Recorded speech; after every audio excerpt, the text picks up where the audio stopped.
No one touched her. No one dared.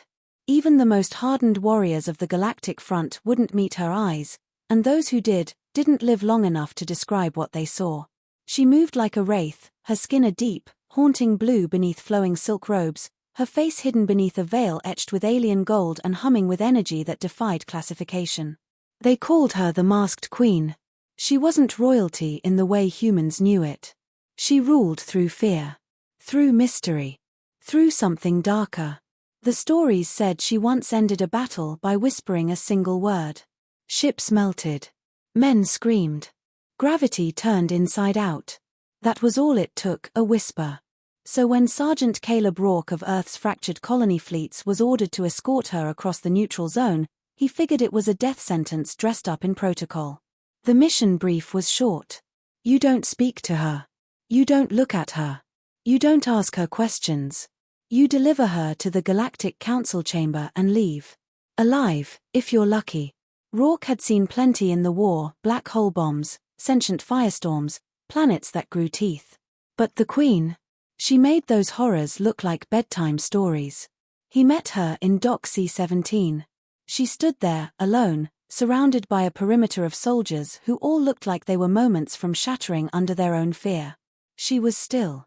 Silent. Her presence didn't demand attention, it consumed it.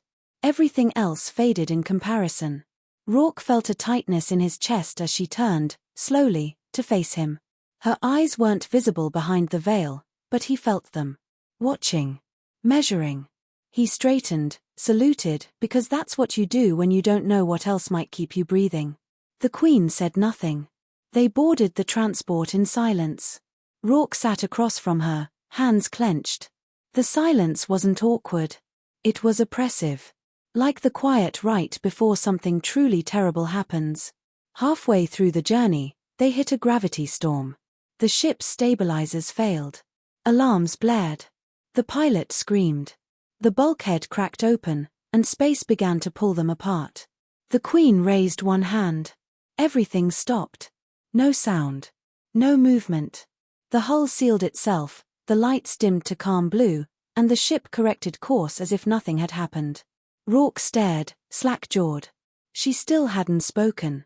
You saved us, he muttered. The Queen turned to him. For a second, he swore he saw something, just the faintest outline of her eyes behind the veil. Sadness? No. Something heavier. Older. Still, she said nothing. They arrived at the council station, an orbiting structure made of crystal and steel, glowing faintly against the void. As they exited the ship, a crowd gathered.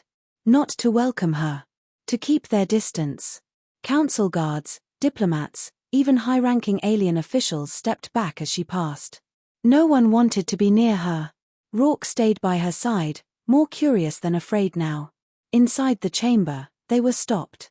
A voice rang out. Senator Drax, a four-eyed blob in formal robes, slithered forward. This creature will not enter the sacred chamber masked. Council protocol demands transparency. The room went dead silent. The Queen stopped. Drax sneered. If she cannot comply, she cannot be heard. Rourke opened his mouth to object, but something in the air shifted. The Queen turned her head ever so slightly to him. His chest pounded. Was she asking him? No. That couldn't be it. But the feeling was undeniable. She wanted him to remove the veil. His hands trembled as he stepped forward. Every alien eye locked onto him. Rourke reached out. The veil shimmered with energy, warmth radiating from it like a heartbeat. For a moment, he hesitated. Then, slowly, he pulled it away. She didn't stop him. And what he saw was not horror. It was beauty. Terrifying, divine, and deeply tragic. Her skin shimmered with a soft glow, her eyes burning with galaxies. She looked human, but not. More like what humans could be, if they lived 1,000 more evolutions. Gasps echoed through the chamber. Drax stumbled backward. The Queen finally spoke. Now that you see me, will you finally listen? Her voice wasn't loud. It didn't need to be. It vibrated through the air, through minds. Truth hidden in sound. Her words pulled ancient memories, buried fears, long-lost love. She told them of what was coming. Not war. Something worse. Something old. Something waking up. And only with her, with them, did humanity stand a chance. The council wanted to argue, debate, challenge. But Rourke already knew. She hadn't melted ships or broken minds out of malice. She'd been trying to prepare them. And no one had listened. Until now. The chamber remained silent long after the Queen's voice faded. No one dared move. No one spoke. It was as if the entire room was trying to recover from something they couldn't explain, a dream that lingered, too real, too close. Rourke stood frozen beside her, the removed veil still clenched in his fist. His knuckles had gone white, but he hadn't noticed. All he could think about was the way her voice had wrapped around his thoughts, reaching into memories he didn't know he had. There was something ancient in her tone, a language that wasn't built on words but meaning. She hadn't just spoken to them. She showed them. The threat she spoke of wasn't theoretical. It was coming. And it wasn't interested in conquest. It wanted to erase. The council recessed into chaos. Drax was the first to regain his composure, or at least the illusion of it. "This is fearmongering," he snapped, but there was no power in his voice. "A manipulation trick. We don't even know what she is." Rourke had had enough. "You felt it," he said, his voice lower, sharper. "You all did. Don't pretend otherwise."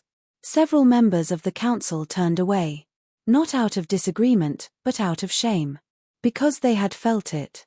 The Queen had pulled open a window to something they'd all ignored for too long, the edge of annihilation. The Queen turned toward the exit, robes flowing like shadows across marble.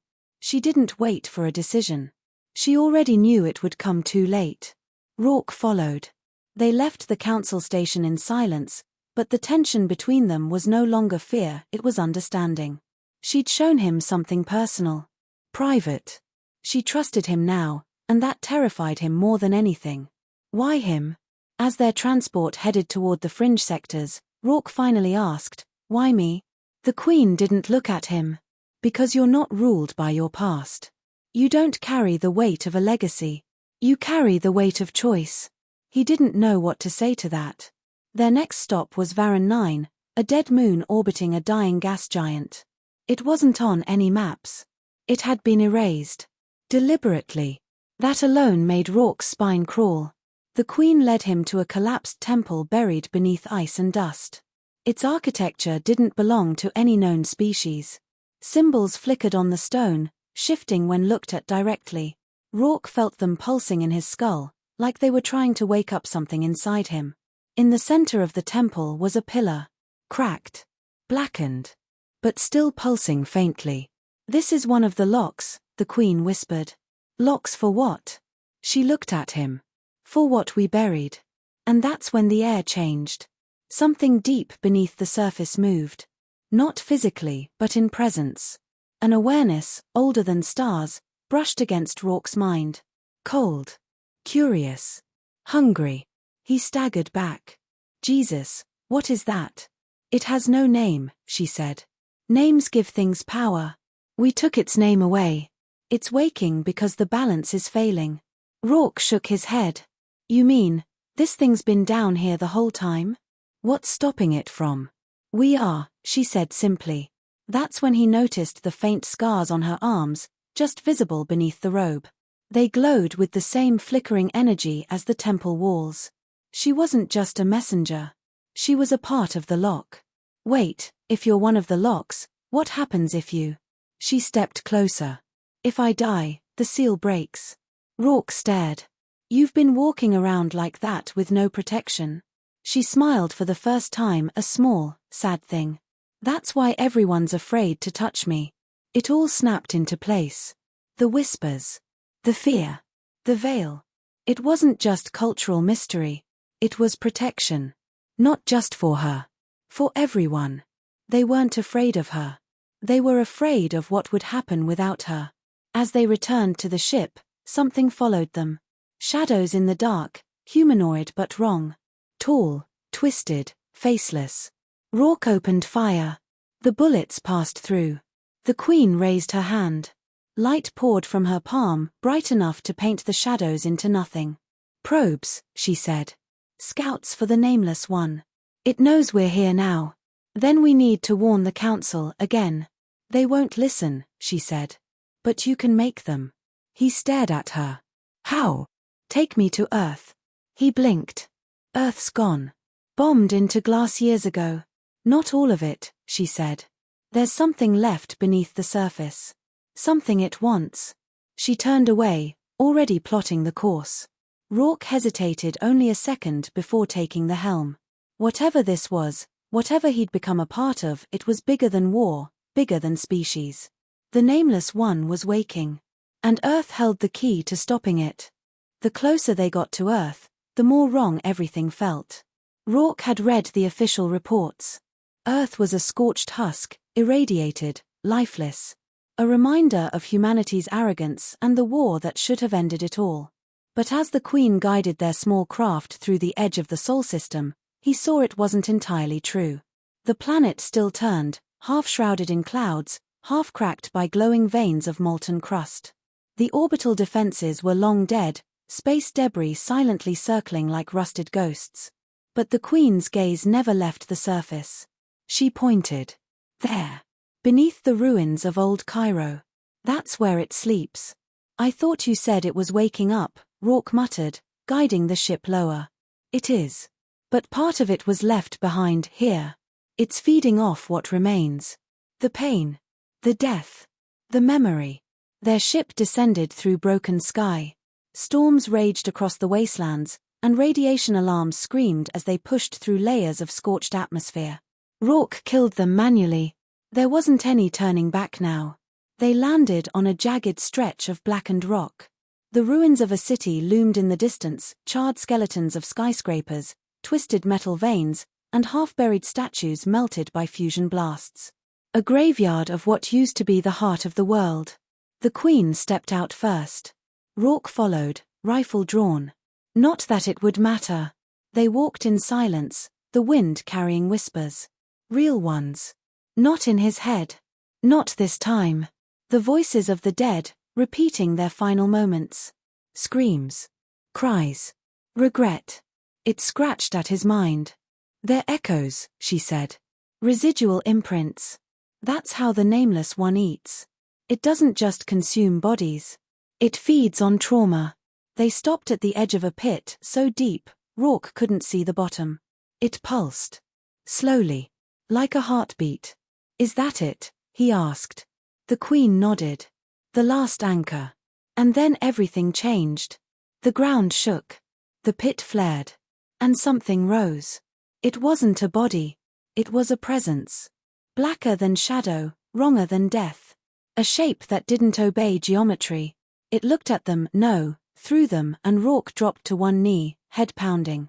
"You're not ready," the Queen shouted, throwing her arms wide. Light burst from her chest, symbols and runes, ancient and alive. They wrapped around the pit, pushing the presence back, but only barely. Her body trembled with the strain. Rourke tried to rise, but the gravity had changed. Not physical gravity. Psychic gravity. The weight of an idea too massive to understand. The Nameless One was knowledge that killed. Truth that unmade. The Queen screamed. The light dimmed. "You need to leave," she cried. "Not without you. If I break, it escapes. You can't let that happen." Rourke crawled toward her, every movement a battle. "You said I had a choice. This is it. I'm not leaving you." She turned to him, eyes glowing. Something passed between them. Not words. Not even thoughts. Just understanding. Connection. The light pulsed again, brighter this time. Her robes fluttered, and the energy lifted them both into the air. "Then take it," she said. "Take what?" She touched his chest. And everything changed. He was inside it. The lock. The seal. He saw the network of energy that held the Nameless One trapped, stretched across time and space. He saw the other locks, fading. Cracked. Some already gone. He saw her. Not just as she was now, but as she had been. The first of her kind. Created as a sacrifice. An eternal guardian, forged in pain, bound to the prison of a godkiller. And now, she was giving it to him. The Queen collapsed. Rourke landed on his feet, but he wasn't the same. He could feel the pit now. Hear it. The Nameless One knew him. And it was afraid. You've changed the pattern, the Queen whispered, barely conscious. It can't predict you. That's our only edge. He knelt beside her, lifting her carefully. So what now? Now, she said weakly, we go back. We show them it's real. And we prepare. As they rose into the air, the pit pulsed again, but not in hunger. In warning. It had felt his presence. And it would come for him next. The council chamber wasn't prepared for what returned. Not Rourke, changed and burning with the seal's power. Not the Queen, barely alive but still radiant in her silence. And certainly not the truth they carried with them, a truth that hummed in the air like a coming storm. The moment they stepped in, the room froze. Not out of fear. Not entirely. There was something different now. The Queen no longer felt like a threat. She felt like the last hope. Rourke didn't wait for permission. He strode to the center of the chamber, voice steady. We don't have time to argue. The Nameless One is moving. You can feel it, can't you? The shift. The gravity of it. Several of the council members exchanged glances. Some nodded. Others didn't, but they didn't interrupt either. Rourke raised his hand, and the chamber dimmed. Not from technology, but from him. He opened his mind. And shared the vision. The temple. The lock. The pit.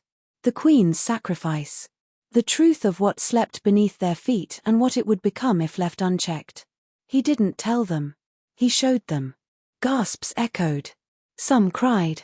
Others stood in stunned silence. You didn't believe her, Rourke said, voice low. You feared her, exiled her, ignored her warnings. And now, she gave everything to give us one more chance. The Queen lifted her head, barely. Her voice was paper-thin. He carries the seal now. The balance is shifting. Senator Drax stood. His face was pale, but his tone had changed. And what would you have us do, Sergeant? Submit. Surrender to something we can't fight? No, Rourke said. You prepare. You unify. You stop pretending your borders and species and politics matter more than survival. Because when it comes, and it will come, only together do we stand a chance. Silence. Then applause. Not forced. Not performative. Real. Council members stepped forward, one by one. Even Drax bowed his head. Not in shame. In resolve.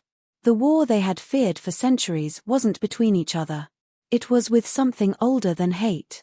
And they were finally ready to face it. Weeks passed. Then months. Rourke became more than a soldier. He was a symbol. The human seal-bearer. A bridge between races that had never trusted each other. Under his leadership and her wisdom, they formed the Pact, an alliance forged in survival, bound by shared purpose. And the Queen. She healed slowly. Her power now shared, her burden no longer hers alone. She smiled more. Spoke more. She even removed her veil for good, not out of obligation, but out of choice. People looked at her now not with fear, but with reverence. Together, they traveled across systems, reigniting old seals, awakening dormant allies, rebuilding what had been lost. And the Nameless One? It watched. It waited. But it had felt something it didn't expect. Hope.